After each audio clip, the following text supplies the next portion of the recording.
Bonjour à toutes, je suis Doriane, journaliste aux Nouvelles Esthétiques et Spa de Beauté, les médias de référence pour les professionnels de la beauté et du bien-être.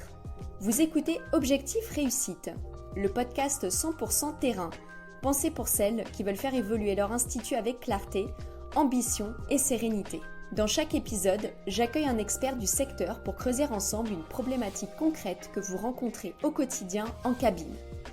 Qu'il s'agisse de fidélisation, de vente, de positionnement ou de carte de soins, ici pas de théorie floue. Vous repartez avec des clés pratiques et des idées actionnables à appliquer dès demain dans votre institut. Prête à faire passer votre activité au niveau supérieur ? Alors c'est parti pour l'épisode du jour. Aujourd'hui, on s'attaque à un sujet aussi stratégique que délicat. Comment bien choisir ses technologies en institut selon son concept ? Laser, radiofréquence, LED, pressothérapie, l'offre est vaste et les promesses souvent très séduisantes. Mais comment s'y retrouver ? Éviter les achats impulsifs et surtout choisir en cohérence avec sa vision et sa clientèle. Pour en parler, j'ai le plaisir d'échanger avec Anaïs Gaget, esthéticienne, fondatrice d'Anaïs Care Studio, un lieu où la technologie s'intègre pleinement à l'approche du soin. Bonjour Anaïs, merci d'être avec nous. Bonjour Doriane. Est-ce que vous pouvez nous expliquer pourquoi ce sujet est important pour vous ? Les technologies sont pour moi importantes au sein de mon studio. Durant mes soins, j'utilise beaucoup de technologies et c'est vrai que selon sa DA, on peut utiliser ou non des technologies, mais c'est vrai que même si on a une spécialité de massage, je pense qu'il est quand même difficile de passer outre les technologies maintenant. Et qu'est-ce qui vous a amené à creuser par rapport à ce sujet ? La recherche de résultats toujours plus poussés pour pouvoir rivaliser et amener une alternative à la médecine esthétique. Il est très compliqué pour moi, je pense, d'avoir des résultats qui perdurent sans technologie, notamment sur le vieillissement cutané. Oui, car précisons-le, vous, c'est votre spécialité finalement, le soin du visage. Exactement, c'est vraiment ma spécialité et dans les mois qui vont arriver, ça va être vraiment sur ça que je vais me consacrer vraiment au maximum. Je faisais un petit peu de soins corps, mais maintenant je vais les arrêter pour être focus visage. Et à quel moment c'est un sujet qui est devenu central dans votre pratique ? Est-ce que vous avez utilisé de la technologie dès le départ ?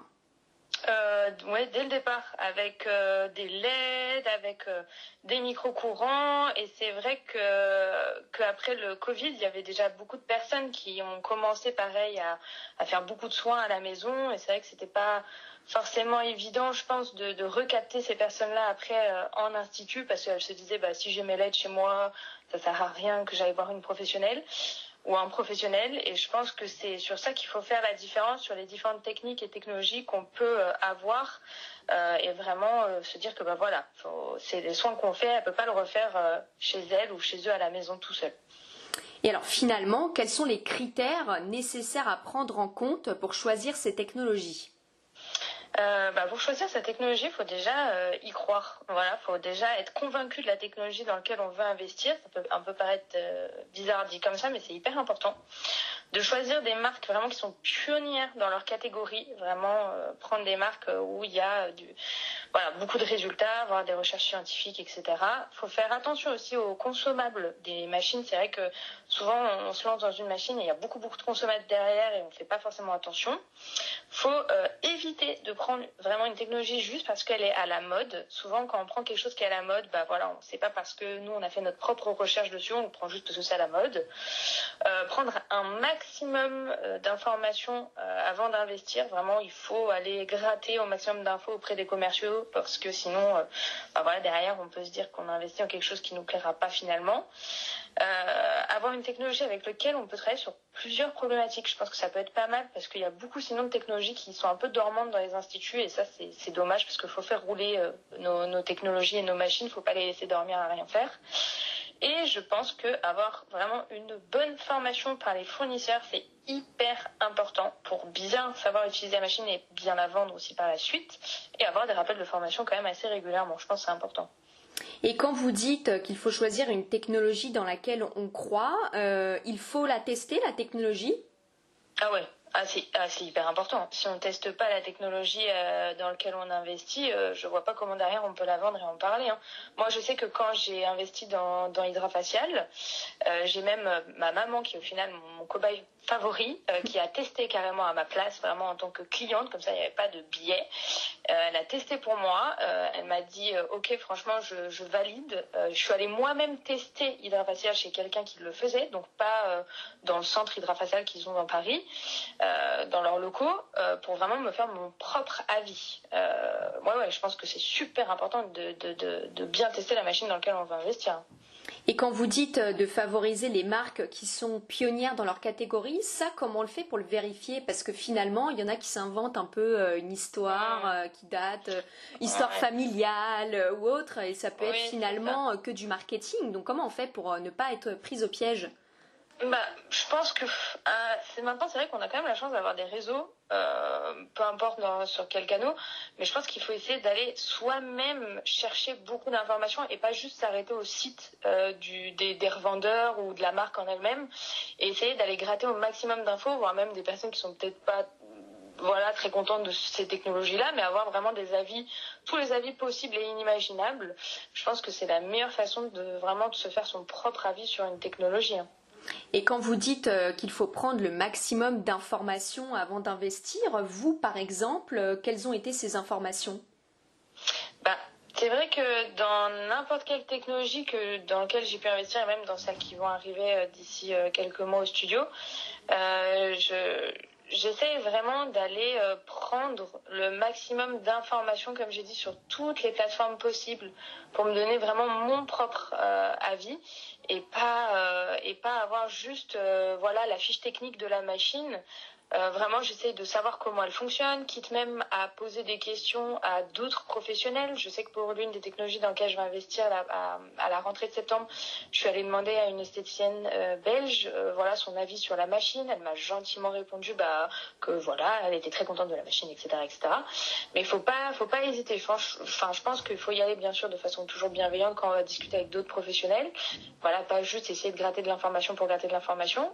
Mais je pense que c'est ça qui est aussi important, essayer d'avoir un avis un peu ouvert et de poser la question à plusieurs autres personnes qui travaillent avec ces technologies dans lesquelles on souhaite investir. Et une très bonne formation dispensée par un fournisseur, ça consiste en quoi?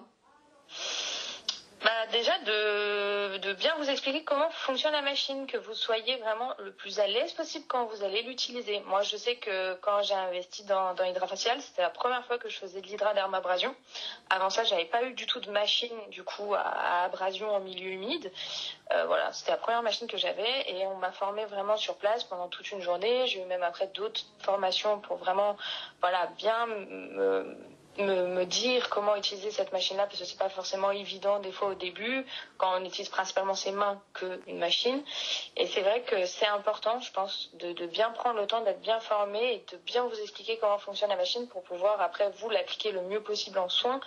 Et surtout de bien expliquer aux gens comment ça fonctionne, parce que je sais que moi, en tout cas, durant mes soins, mes clients et mes clientes me posent beaucoup de questions à comment ça fonctionne, et toujours avoir une réponse, c'est hyper important, de leur dire comment fonctionne la machine, de pourquoi on fait ci, pourquoi on fait ça, qu'ils se sentent pas un peu dans le flou, et qu'ils nous sentent pas surtout dans le flou. Et par rapport à la concurrence, c'est une question qui vient de me venir. Est-ce que c'est une erreur de prendre les mêmes technologies que l'institut d'à côté? Pas forcément, hein. Non, pas forcément. Hein. Franchement, ça dépend de c'est quoi l'institut d'à côté. Parce que si, imaginons, je garde l'exemple d'Hydrafacial, parce qu'il y en a quand même pas mal sur le marché. Si on a, imaginons, un Medispa ou des centres de grandes chaînes qui font par exemple l'épilation au laser, ces personnes-là appliqueront pas de la même façon, par exemple, la technologie Hydrafacial. Enfin, moi, je sais que pour mon cas, j'applique pas du tout le même procédé. Par exemple, Hydrafacial disent que leurs soins Hydrafacial signature, ça se fait en une demi-heure. Moi, je le fais pas en une demi-heure, je le fais sur une heure. Parce que je prends beaucoup plus de temps, je fais de l'extraction supplémentaire, je fais un double nettoyage, je fais de la LED, etc., etc. Je pense que non, parce qu'on a chacun notre façon de faire, et puis tant bien même on a la même technologie que la personne d'en face, on l'utilisera et on fera peut-être pas les mêmes protocoles avec. Donc non, je pense qu'on peut avoir les mêmes technologies et s'en sortir parfaitement. Hein. Et vous mentionnez également l'importance d'être attentive aux consommables. Ça veut dire quoi? Qu'avant d'investir, on fait des calculs en fait pour voir combien réellement va nous coûter un soin avec la technologie en prenant en compte tous les paramètres? Exactement, ouais, c'est hyper important parce qu'il y a des machines qui ont besoin forcément de consommables et c'est vrai que si on calcule pas bien et qu'on se dit ah, mon soin va me coûter, je sais pas moi, 10 euros, 20 euros de consommables et on se dit ah non, moi je pourrais pas vendre un soin à 180, je vais le baisser à 110, 120, non, c'est pas possible quoi. Donc il faut quand même qu'il y ait une bonne rentabilité sur notre soin, il faut prendre bien ça en compte et pas se dire oh c'est pas grave, bon ça me coûtera cher en consommable, c'est pas grave, au pire je ferai plus de soins. Non, c'est pas comme ça que ça marche. Faut vraiment bien prendre ça en ligne de compte. S'il y a besoin de beaucoup de consommables, il faudra que le prix du soin soit bien ajusté par rapport à ça et pas renier en se disant non, tant pis, je vais pas pouvoir bien les vendre, j'en ferai plus. C'est pas comme ça que ça fonctionne. Hein. Et est-ce qu'il y a une fausse bonne idée qui est répandue chez les esthéticiennes ou que vous, par exemple, on vous a donné? Qu'est-ce qu'il ne faut pas faire? Il y avait des fausses bonnes idées de prendre une technologie qui est tout simplement à la mode. Ça, c'est pas une bonne idée de juste prendre une technologie parce qu'elle est à la mode. Faut vraiment prendre une technologie dans laquelle on est vraiment convaincu, dans laquelle on a pas, comme je dis tout à l'heure, on l'a essayé, on aime cette technologie, on est prête à faire nos soins avec. Et maintenant, c'est vrai que avant d'avoir une technologie, il faut vraiment avant de prendre une technologie, il faut vraiment bien se renseigner parce que sinon, on peut faire un peu des achats un peu hâtifs et après derrière, on est un peu déçu parce qu'on n'arrive pas à bien la vendre. Et je sais que qu'au final, moi, quand je cherche une nouvelle technologie, je sais que à la fin, au final, j'ai tellement d'informations que même quand je contacte le commercial ou la commerciale qui vend cette machine, je pourrais limite lui vendre moi-même cette machine parce que j'ai tellement essayé de prendre d'infos au maximum en amont pour pas que juste le commercial me raconte son laïus sur cette machine parce que les commerciaux ils sont juste là pour vendre hein, donc faut être bien clair hein, ils sont pas là pour quoi que ce soit d'autre que de vendre leur technologie donc faut bien se faire un avis avant. Et je pense également au SAV. De nombreuses esthéticiennes mettent en garde sur le SAV, qu'il faut qu'il soit accessible, de préférence en France, pour que ce soit plus facile. Qu'est-ce que vous en pensez, vous? Ouais, non, c'est hyper important hein, pour les SAV. C'est vrai que dans toutes les technologies que j'ai pas eu beaucoup de soucis. Hormis une fois avec du coup ma machine hydrofaciale, il y avait un petit souci de où ça s'était bouché à l'intérieur et j'ai eu la chance de pouvoir contacter du coup ma commerciale BDM, ils appellent ça chez Hydrofacial.